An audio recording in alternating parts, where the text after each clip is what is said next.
In this video, I'm going to show you how to post multiple photos to Instagram post. So in order for us to get this done, I want you to go ahead and tap that plus sign down below. And then from here, what I want you to do is simply long press one of the photos here, say for example, this one.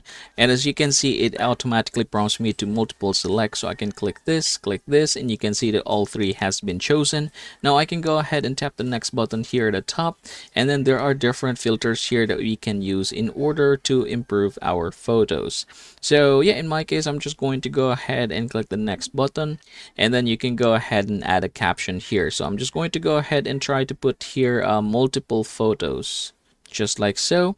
And there are different options here that you can basically try to check. Now in my case, I'm done with this one, so I'm going to hit the share button, and basically I'm just going to share it with myself. Let's go ahead and check it to our profile.